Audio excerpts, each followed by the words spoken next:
Hey guys, welcome to my channel. As you might hear, I'm a little bit sick and still I want to record this video and talk to you. And not because I want to keep up with the algorithm and be consistent and don't want to skip a day. No, I could post videos if I want to, like I'm not forced to record this video. It's the opposite. I think it can help me to get out of my head or of what I'm doing, because when you're sick it's a very interesting time because you don't follow your normal routine. You cannot, if you're like very sick and you want your body to heal and not just keep working. So you do different activities, you end up at different places. And of course I want to talk with you about it. How to behave in a good way when you're sick, like in a constructive way to support your body to heal, or just how to make you feel better and not just soak more energy from your body that is already sick. Okay, so when you're sick, probably most of you know it, you have a lot of time, but you cannot work or do anything where you actively do something. So we end up scrolling on YouTube, on social media. There are no many options left. You can read a book, which would be maybe a better alternative, but we also end up scrolling on social media. And this doesn't have to be bad. Like, I don't judge. I do it myself. We can use the time to really get new information or discover new topics, but of course we can also get lost in TikTok or YouTube Shorts and mindlessly scroll. I realized it when I noticed that I started to watch YouTube videos about UFOs, like unidentified flying objects. And this is like the typical topic that you watch, like something completely random when you're sick, because if you would be in your normal routine, you would never, I think, enter to these corners of the internet, because I don't know, you don't have time, you don't have the capacity to think about it and think deeper about it and to listen to it.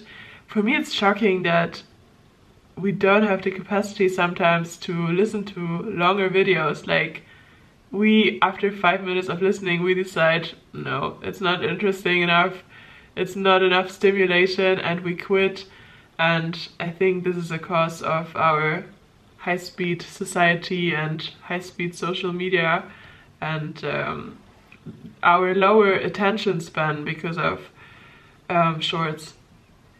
But this time I continued and I watched like a 1.5 hours interview about UFOs, and it's quite interesting. I also don't judge like if it's conspiracy theories. I don't know, like it was a pretty scientific interview with a journalist and researchers, and yeah, it's quite interesting. Or that the research showed, of course I don't know the sources of the research, it's what I got from the video, that the research showed that these unidentified flying objects primarily were found around military bases.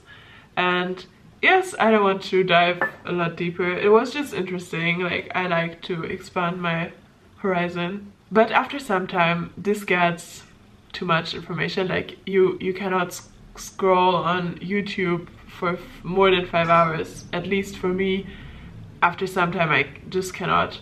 And then you're again in this boring condition and you don't know what to do.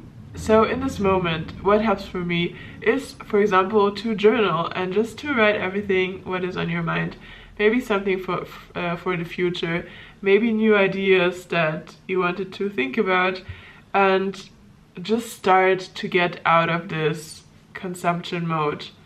Consumption is good, but not without control. If you feel like you cannot process any more information, so it doesn't make sense just to scroll more. Yes, just to get out of this mode, it's good to start with something completely different.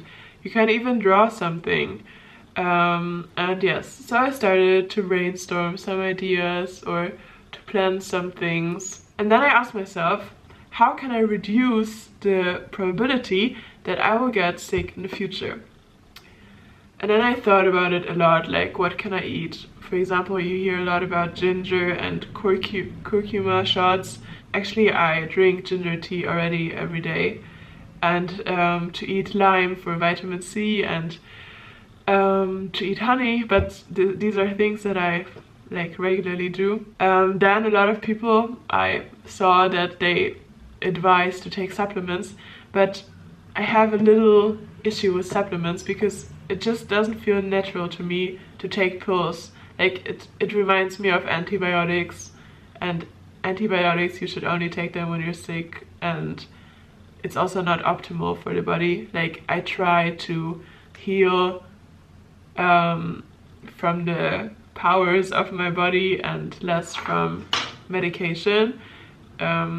Yes, so taking supplements on a regular basis, I think it can be healthy, but for me, I don't know, it just doesn't feel optimal. But I know that the food that we eat, and if we go to the supermarket, it's not the food that is the natural food and that is grown slowly and without any add-ons and pesticides. So I understand that the food that we eat doesn't have all the minerals and nutrients and vitamins that it had in the past, and maybe that's why it's necessary to supplement. But yes, I didn't find a good solution for me here. I just tried to eat healthy. And then I asked myself, maybe you cannot prevent to be sick.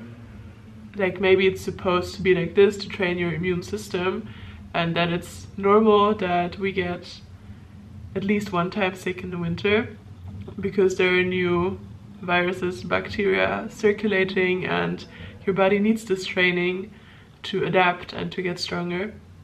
And then on the other side I thought, yeah, but there are still people that don't get sick in the winter, that don't get sick one time in the year. So what is special in these people? What are they doing different than maybe normal people that get sick? And then like it's a real chain reaction. From one thought I jumped to the next one.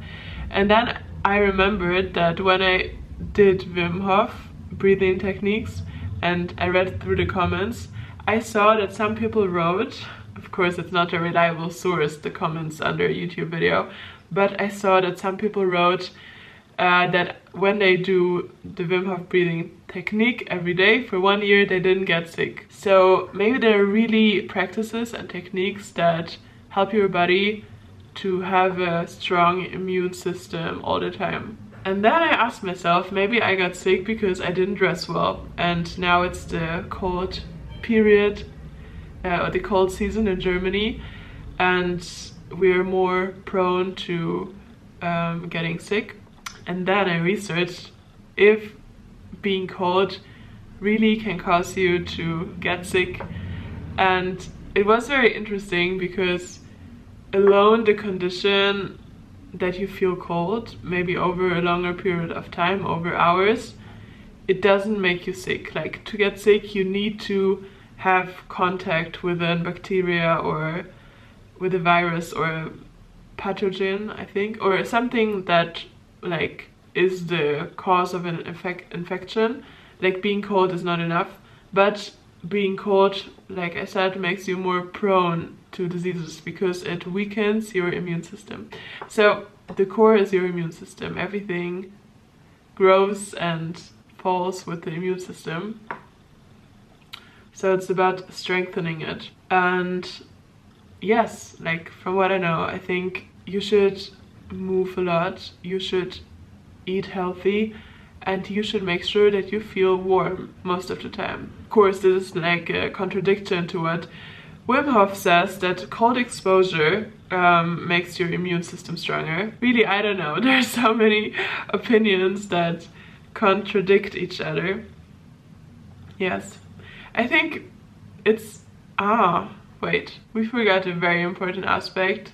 It's stress. Stress is a known factor that weakens your immune system. Your body releases certain kind of hormones to cope with it, like cortisol, and cortisol suppresses your immune system.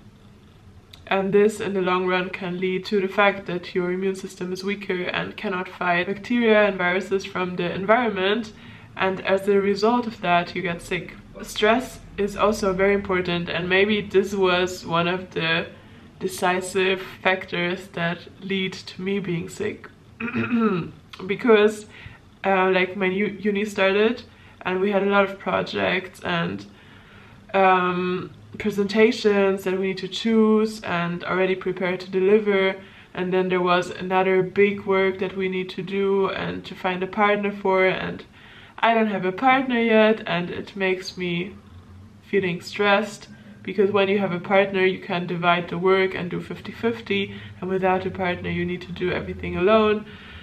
And there are so many things in the uni, and then there were so many things outside the uni that I needed to organize, something with my apartment, and then just the normal everyday tasks like going to buy groceries and blah blah blah. I could talk about it forever.